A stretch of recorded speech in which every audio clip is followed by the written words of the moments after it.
John Visconti here. We're going to be looking at Mamluk playing cards and the possible influences on Bembo's Visconti decks. The minor arcana in Visconti is believed to be influenced from Mamluk playing cards.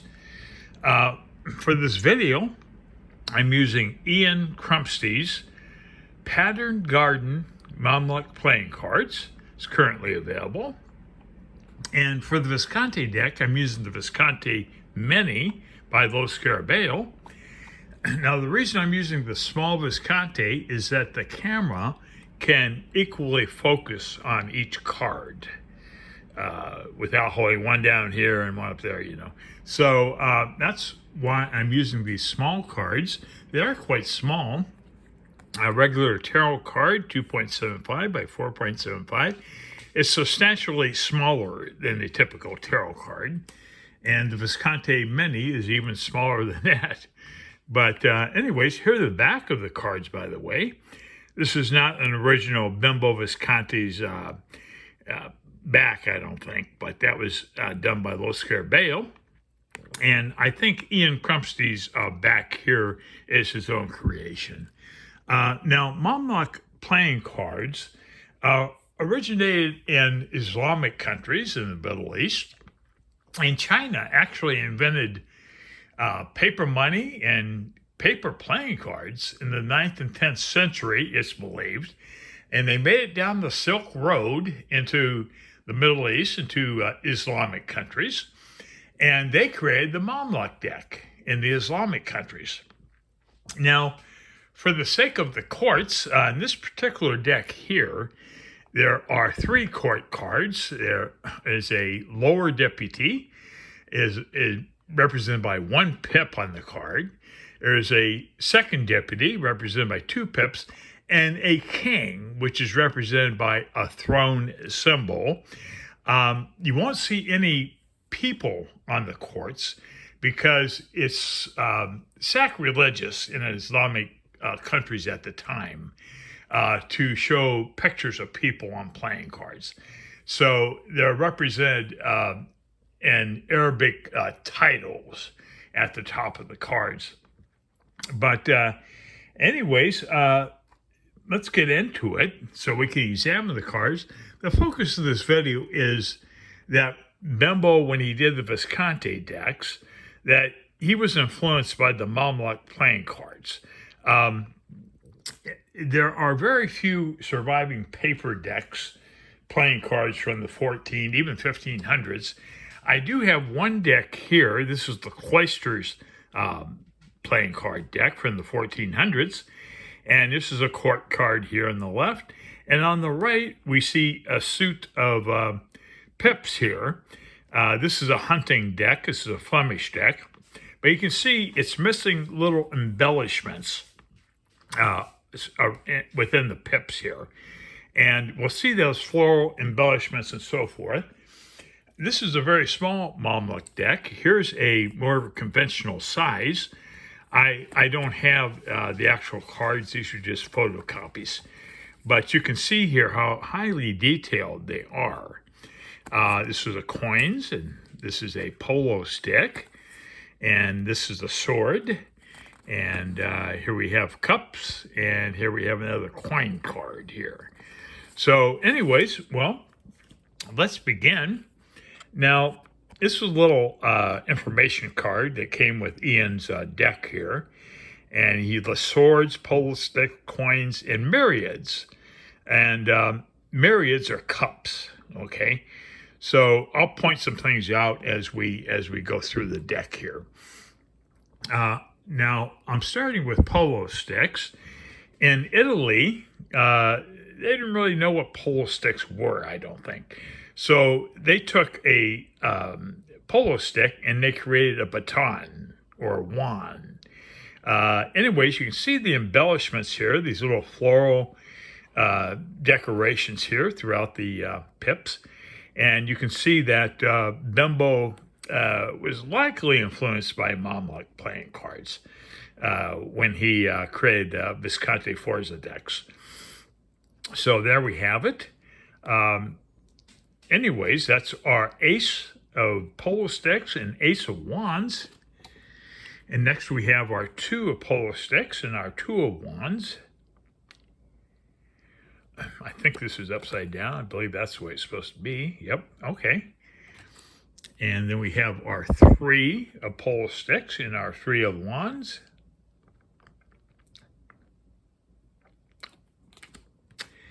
And the 4 polo sticks and the 4 of wands.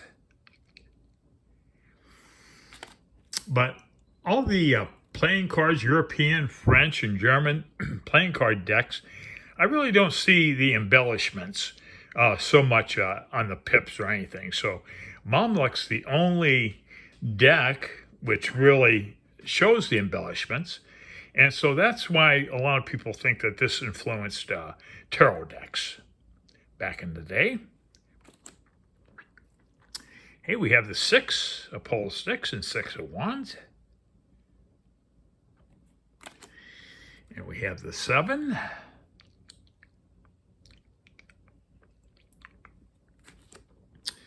And we have the 8.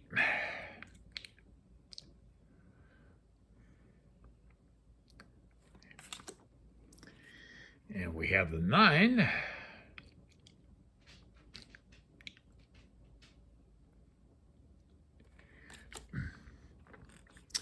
And the 10.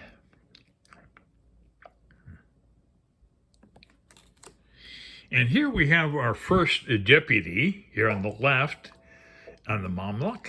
And here I have roughly an equivalent. I have a knight. Now you can see the gold foil background here. You can see it's highly embellished. Okay.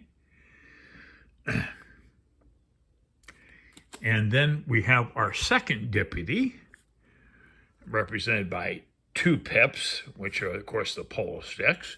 And here I have an equivalent of the queen. Now, on the Mamluk decks, all the deputies in the king were all males.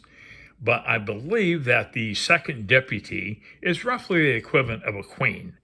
In other Mamluk decks, there are 3 deputies in a king, so you can include a page, knight, queen, and king for that purpose with that particular Mamluk deck. This only has 3 courts. And here we have our king. And here we have a little square pattern down there. That represents a throne. So the king is seated upon a throne. And of course, in Visconti, we have an actual king. I want to show a couple of larger Visconti decks here. This is the Visconti di Madrone by Lo Scarabeo, and this is a restored deck. Okay, this is the 10 of swords here. Now you can see in the silver foil, you can see the embellishments here, the intricate details on the background here. And this is more or less a copy of an actual card on the Carriero Visconti here. And you can see, if you look closely, even though the silver tarnishes with time, you can see that it's highly embellished. Okay, so those are 2 examples of Visconti di Madrone cards.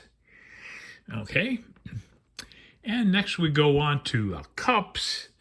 And here's our cup on the left here from Mamluk, and the cup on the right is Visconti.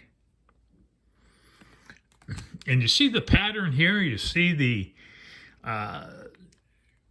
how close they are in artistic endeavor here with the details. This is our 2 of cups. And we have the 3.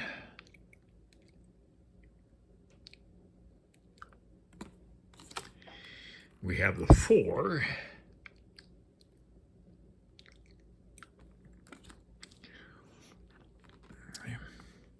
And we have the 5.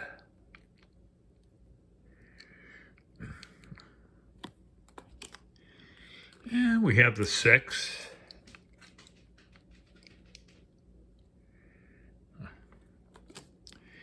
and the 7.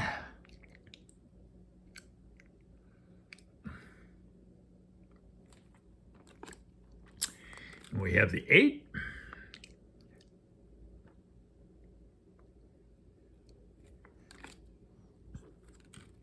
And the 9.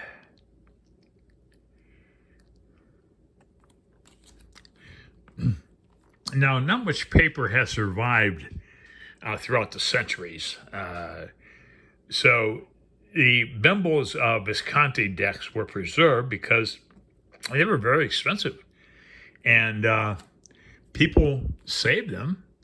But basic paper cards, either tarot or playing cards, did not survive because people just basically threw them away and bought a new deck. Here we have our court. We have our first deputy here, which I think is roughly the equivalent of a knight. And you can see the embellishment on the gold foil background there.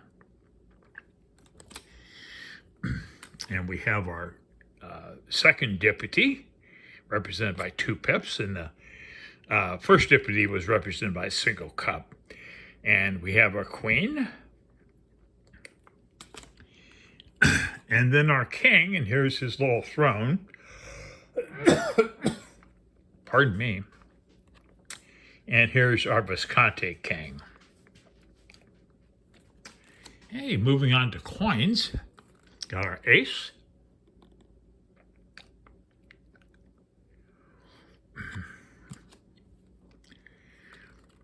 And we have our 2.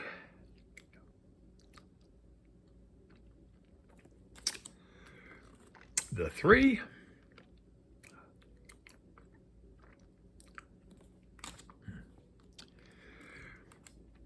And the 4.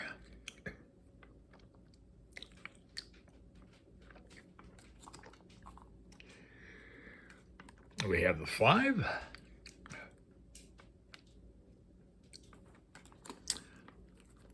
The 6.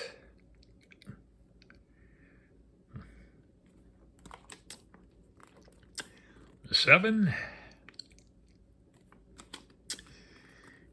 8 of coins.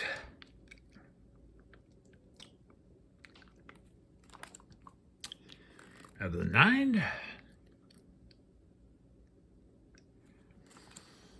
And the 10.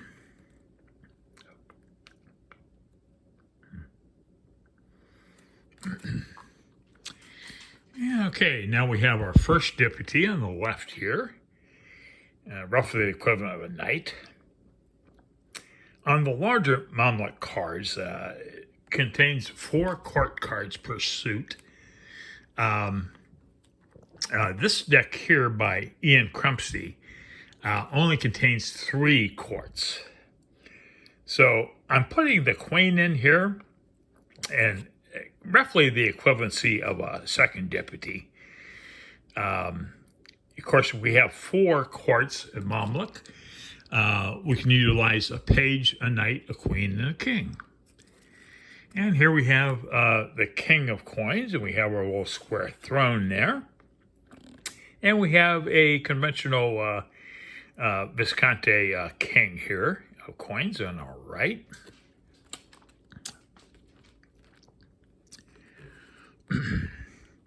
Okay, moving on to swords.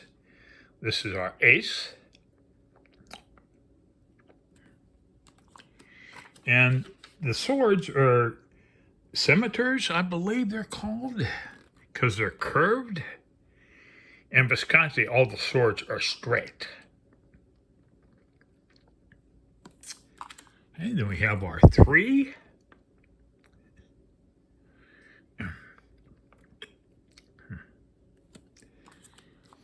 And we have our 4.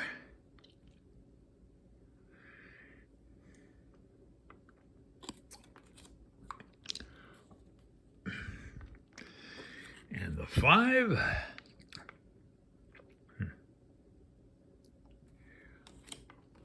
At the 6.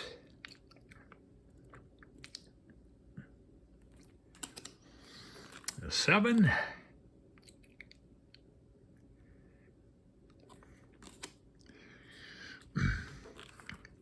Have the 8.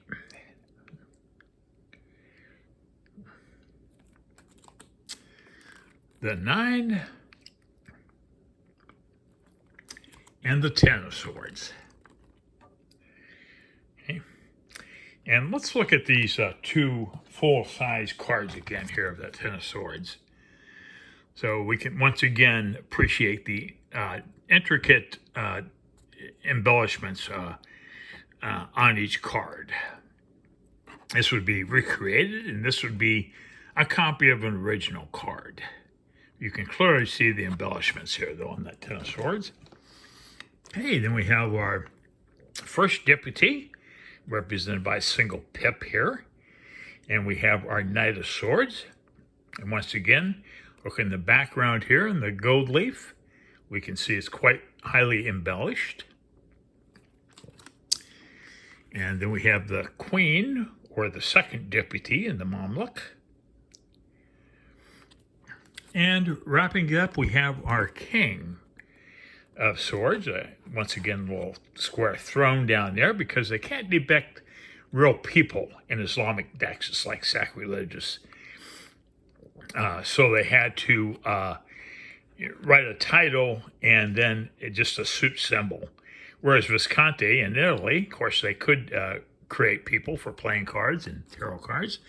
These are two extra cards that came with Ian's deck. And I can't find any information of what these actually are, but those are the two extra cards. And this is the little information card that comes with the deck. So for cups, they call them myriads. Okay. So anyways, well, that's it. I hope you've enjoyed this presentation. I love Mamluk cards. There's a full-length version, very similar to these cards, which I've shown you. And I may get it. There's one on Kickstarter right now, but it won't be released until November of 2024. But I think it's a great deck to have. And anyways, well, I hope I've helped you out if you're considering a Mamluk deck. This is relatively inexpensive to get. It comes from the UK, but it's completely affordable if you're interested in a Mamluk deck. Anyways, let me know in the comments what you think, and thanks so much for watching.